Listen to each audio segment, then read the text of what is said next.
Oi, pessoal, vamos dar sequência aos nossos estudos? A gente está fazendo a revisão do Super Enem e FCE, matemática, tá certo? Bom, a gente está no módulo 2, que trata de geometria plana. A gente viu na aula 1 triângulos, e agora nós vamos ver a parte restante, que são os quadriláteros, circunferências e círculos, tá certo? Lembra, professor Glauber Dantas, o Gzinho na barba, e professor do campus Jaguaruana. Quadrilátero. O que é um quadrilátero? Bom, vamos lá. Definição. Sejam A, B, C e D 4 pontos de um mesmo plano. Todos distintos e 3 não colineares. Porque se eu tiver 3 colineares, eu vou ter uma retazinha e um ponto em cima. Não dá certo. Então, eu tenho que ter 4 pontos distintos no plano. Tá certo? Se os segmentos AB, CD, BC e AD interceptam-se apenas nas extremidades, a reunião desses 4 segmentos é chamada de quadrilátero. Aí, eu coloquei 2 exemplos para vocês. O primeiro é de um quadrilátero convexo e o segundo é de um quadrilátero côncavo. Professor Glauber, qual a diferença entre um rapaz ser convexo e o outro ser côncavo? Por definição, o convexo é aquele que qualquer segmento com extremidades no interior do polígono, ele está no interior do polígono. Repare que no quadrilátero côncavo, eu tenho um dos vértices fazendo uma entrada na parte interior do polígono. Por isso que ele vai ser côncavo, tá certo? O quadrilátero é um polígono simples, de 4 lados. AB, BC, CD e AD são os lados. A, B, C e D são os vértices dos ângulos internos. AC e BD são as diagonais. Note que um quadrilátero ele tem 2 diagonais. Tá certo? Em todo quadrilátero, a soma das medidas dos ângulos internos é 360 graus. E a soma das medidas dos ângulos externos de qualquer polígono também é 360 graus. Olha, que interessante. Por que isso, Glauber? É simples. Se eu traçar uma das diagonais, tipo a diagonal AC, ali naquele quadrilátero, eu vou estar separando o quadrilátero, dividindo o quadrilátero em 2 triângulos, 180 com 180, 360 graus. E é por isso que a soma dos ângulos internos de um quadrilátero vai ser 360 graus. Funciona para qualquer polígono? Funciona. Um pentágono separa em 3 triângulos, então vai ser 3 vezes 180. O hexágono são 4 triângulos que eu separo, então 4 vezes 360. É só você fazer as diagonais saindo de um dos vértices do polígono, tá certo? Vamos lá. Dos quadriláteros, eu vou separar em classes, eu vou classificar também. O primeiro quadrilátero que eu vou classificar para vocês é o trapézio. O que é um trapézio? Um quadrilátero plano convexo é um trapézio se e somente se ele possuir 2 lados paralelos, ou um par de lados paralelos, tá certo? Nota aí que eu coloquei o quadrilátero ABCD, perceba que o segmento BC é paralelo ao segmento AD, tá certo? Os lados paralelos a gente chama de bases do trapézio, e de acordo com isso, os 2 outros lados não são as bases.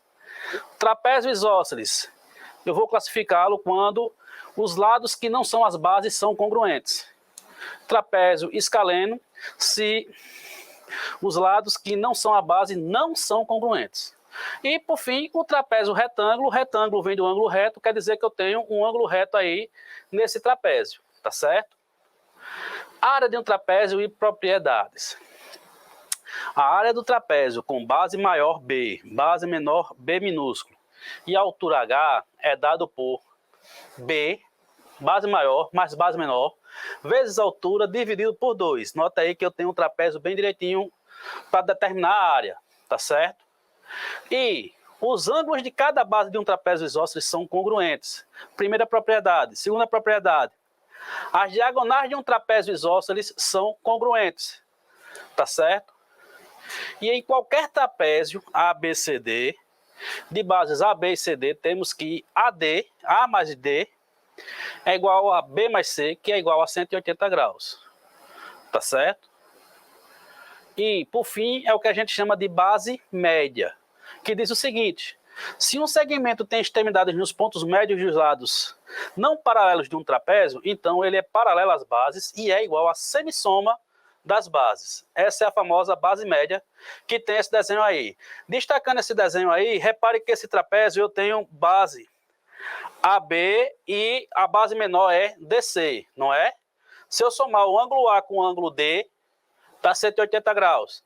Se eu somar a medida do ângulo B com o ângulo C, também dá 180 graus. E se esse MN aí, esse segmento MN, for nos pontos médios, é por isso que a gente chama de base média, porque vai nos pontos médios, tá certo? Se for nos pontos médios, então eu somo as bases e divido por 2, eu tenho a medida de M do segmento MN, tá certo? Essas são todas as características que eu posso destacar para vocês de um trapézio. Vamos falar agora sobre paralelogramos, principais propriedades e área. Um quadrilátero plano convexo é um paralelogramo se e somente se ele possuir os lados opostos paralelos. Como assim, Glauber? Repara aí nesse paralelogramo. É um retângulo inclinado, tá certo? AB é paralelo a CD e AD é paralelo a BC. Em todo paralelogramo qualquer, dois ângulos opostos quaisquer são congruentes. Nesse paralelogramo que temos aí em cima, o ângulo do vértice A é congruente ao ângulo do vértice C. O ângulo do vértice B é congruente ao ângulo do vértice D. Tá certo? Outra propriedade importante é que em todo paralelogramo, dois lados opostos são congruentes. BC é congruente a AD, AB é congruente a CD. E as diagonais, elas se interceptam nos respectivos pontos médios. Tá certo? E a área de um paralelogramo de base B e altura H, ela é dada por B vezes H. Simples assim. Oxe, Glauber, mas a área do triângulo não é base vezes altura dividido por 2? É, porque se eu pegar um triângulo, eu consigo pegar esse paralelogramo aí, ABCD, que está ali. Repare que se eu traçar a diagonal BD, eu vou dividir em dois triângulos congruentes. Aí, por isso que é a metade. Tá certo?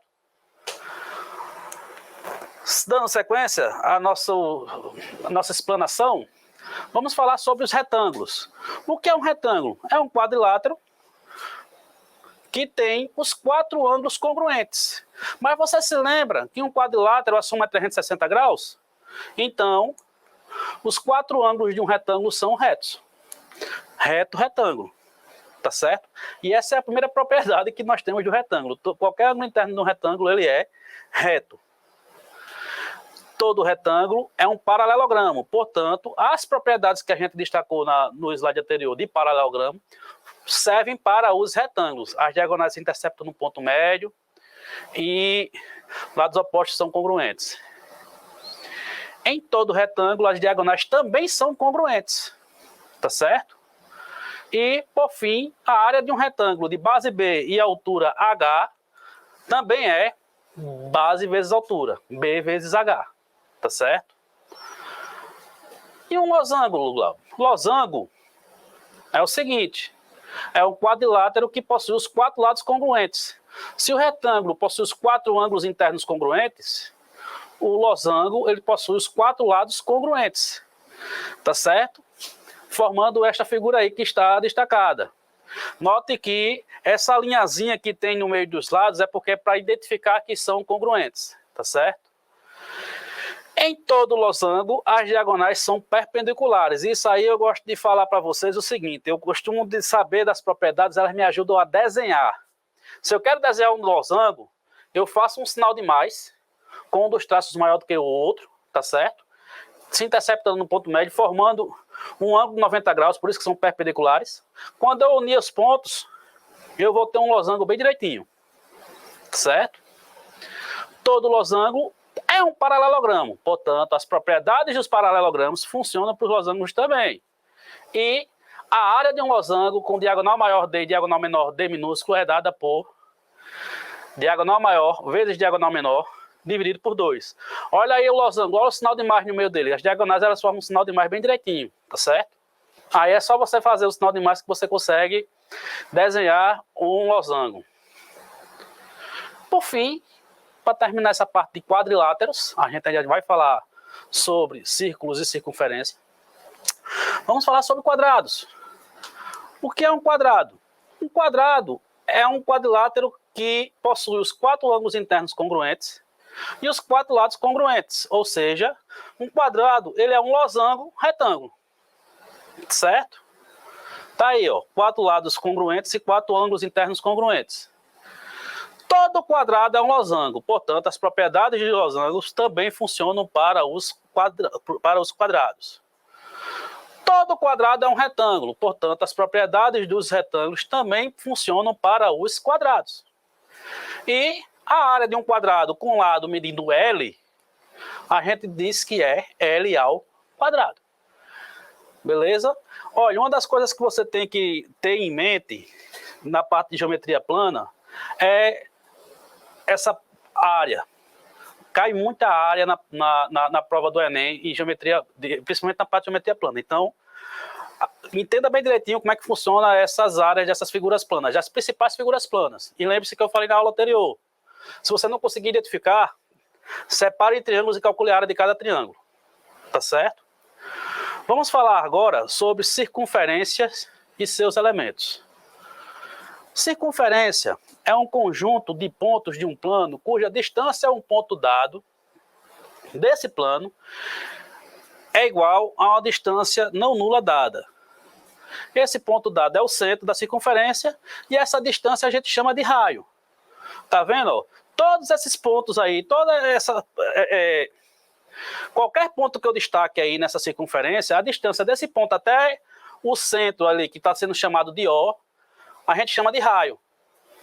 É por isso que bicicleta, aquele ferrinho que vai do aro da bicicleta até o cubo da roda, também é chamado de raio, porque é raio da circunferência. O aro da roda de uma bicicleta, ela é uma circunferência.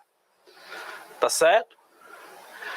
E o que é uma corda, Glauber? Olha, se eu separar 2 pontos quaisquer dessa circunferência e fazer um segmento de reta, eu tenho uma corda de circunferência. O diâmetro é quando a corda passa pelo centro. E com isso, nessa brincadeirinha, tem esse desenho que eu fiz aí. Repare que AB é uma corda. Eu tenho um segmento que tem extremidades na circunferência. O segmento DC, ele também é uma corda, só que essa corda ela passa no centro O. É por isso que eu chamo esse segmento de diâmetro. E OP a gente já viu que é o raio da circunferência. Tá certo? É fácil ver que a medida do diâmetro é 2 vezes a medida do raio. Tranquilo? Vamos lá. Comprimento de circunferência e de arco de circunferência. O comprimento C de uma circunferência de raio R é dado por 2π vezes R, aonde π é 3,14, 15, 92, 65, 35, 9. São infinitos números aí. Aí eu parei porque não precisava, mas eu tenho infinitos números. Deixa eu falar um pouquinho para vocês sobre o π. O π é um número irracional que ele é transcendente.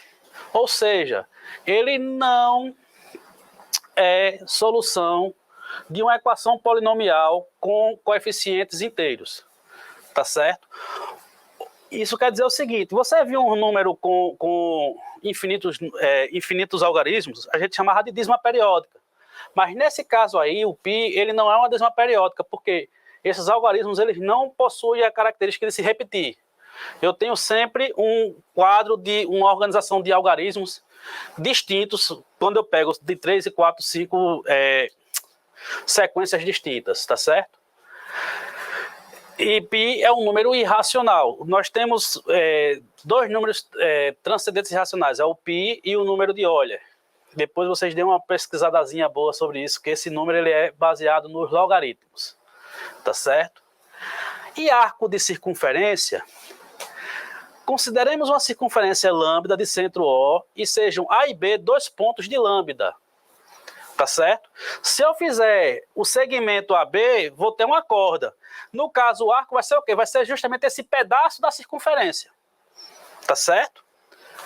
E note que quando eu falo de pegar um pedaço da circunferência, na circunferência que está aí no nosso slide, eu tenho 2 pedaços. Eu tenho um pedaço menor, que eu vou chamar de arco menor, E tem um pedaço maior, que é esse que passa pelo ponto P, que nós chamaremos de arco maior, tá certo? E o arco menor é a reunião dos conjuntos dos pontos A e B e de todos os pontos de lambda que estão no interior do ângulo AOB. Esse ângulo AOB a gente chama de ângulo central, tá? Porque ele tem um vértice no centro da circunferência. O arco maior AB é a reunião dos conjuntos dos pontos AB e de todos os pontos da circunferência que estão no exterior do arco do ângulo AOB. Beleza? E conforme eu já falei, o ângulo AOB, que tem o vértice no centro da circunferência, ele é definido como ângulo central.